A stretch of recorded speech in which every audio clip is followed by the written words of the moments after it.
История британского океанского лайнера Queen Elizabeth. Queen Elizabeth – это океанский лайнер, построенный для судоходной компании Cunard Line. Среди прочего возил также и почту, за что получил индекс Royal Mail Ship. Корабль был назван в честь королевы Елизаветы. В период с 1940 по 1972 год судно являлось крупнейшим пассажирским лайнером в мире. В мае 1936 года, после того, как другой лайнер компании Cunard Line, Queen Mary, отправился в свой первый рейс, было объявлено о начале разработки следующего корабля под названием Queen Elizabeth. Лайнер был заложен в декабре 1936 года на верфи John Brown and Company в городе Клайдбанк, Шотландия. Новый корабль отличался от Queen Mary улучшенным дизайном. Кроме того, на Queen Elizabeth было установлено 12 паровых котлов вместо 24, как на Queen Mary, что позволило убрать одну дымовую трубу. Это позволило существенно увеличить размер палубы, а также груза и пассажировместимость.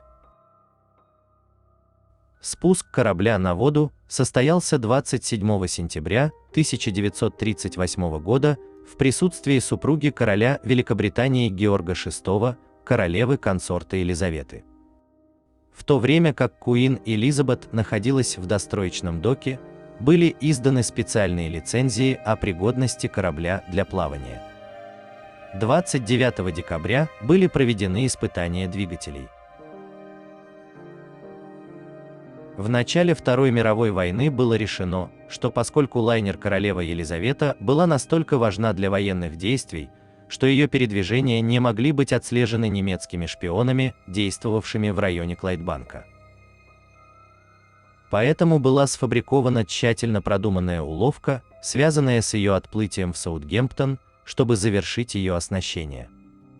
Еще одним фактором, вызвавшим отплытие лайнера королевы Елизаветы, была необходимость очистить причал на верфи для линкора Thames Duke of York, который нуждался в окончательной достройке.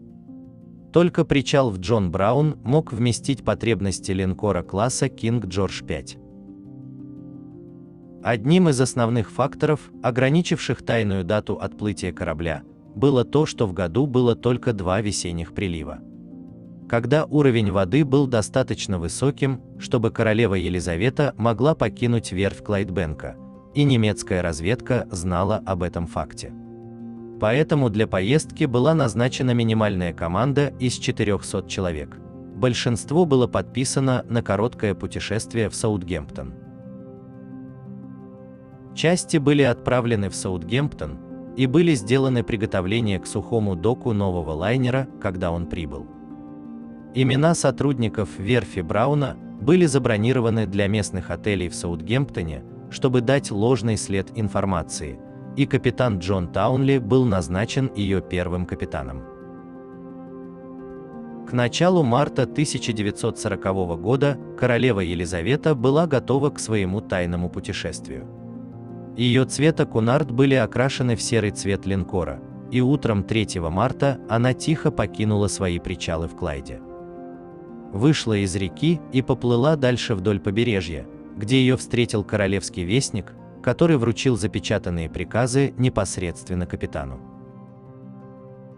В ожидании посыльного корабль был заправлен топливом, проведены корректировки компаса корабля и некоторые окончательные испытания корабельного оборудования, прежде чем он отплыл к своему секретному пункту назначения. Капитан Таунли обнаружил, что он должен был доставить непроверенное судно прямо в Нью-Йорк, не останавливаясь, не высаживая лоцмана гавани Саутгемптона, который сел на Queen Elizabeth из Клайдбенка, и соблюдать строгое радиомолчание. Позже в тот же день, когда она должна была прибыть в Саутгемптон, город подвергся бомбардировке Люфтваффе. После перехода, длившегося 6 дней, королева Елизавета зигзагом пересекла Атлантику со средней скоростью 26 узлов, избегая немецких подводных лодок. Где она благополучно прибыла в Нью-Йорк и оказалась пришвартованной рядом с королевой Марией и французским лайнером «Нормандия». Это будет единственный раз, когда все три крупнейших в мире лайнера будут стоять вместе. По прибытии в Нью-Йорк капитан Таунли получил две телеграммы. Одну от жены с поздравлениями, а другую от тезки корабля, Ее Величество королевы Елизаветы, которая поблагодарила его за безопасную доставку корабля, названного в ее честь. Лайнер покинул порт Нью-Йорка 13 ноября 1940 года и направился в Сингапур, чтобы переоборудовать свой военный корабль. После двух остановок для дозаправки и пополнения запасов в Тринидаде и Кейптауне, он прибыл в военно-морские доки Сингапура, где был оснащен зенитными орудиями, а его корпус перекрасили в черный цвет, хотя надстройка осталась серой.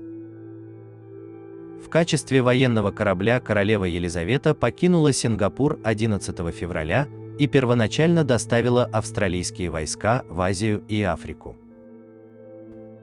После 1942 года две королевы были переброшены в Северную Атлантику для перевозки американских войск в Европу. Королева Елизавета и королевы Марии использовались в качестве военных транспортных средств во время войны. Их высокая скорость позволяла им обходить опасности, в первую очередь немецкие подводные лодки, что позволяло им обычно путешествовать без конвоя. Во время своей военной службы в качестве военного корабля королева Елизавета перевезла более 750 тысяч солдат, а также проплыла около 800 тысяч километров. После окончания Второй мировой войны Куин Элизабет была освобождена от воинской службы. В Греноке, Шотландия, судно было переоборудовано обратно в пассажирский лайнер. Последние ходовые испытания Куин Элизабет были проведены во время путешествия на остров Аран. Во время круиза на борту корабля находилась королева Елизавета со своими дочерьми Елизаветой и Маргарет. Испытания проходили под руководством сэра Перси Бейтса, который следил за тем, чтобы скорость лайнера не превысила 30 узлов. Это делалось для того, чтобы Куин Элизабет не побила скоростной рекорд Куин Мэри. После ходовых испытаний лайнер был направлен в Нью-Йорк. Несмотря на схожие технические характеристики, Куин Элизабет, в отличие от Куин Мэри, никогда не присуждался приз «Голубая лента Атлантики», который вручался океанским лайнерам за самое быстрое пересечение Северной Атлантики.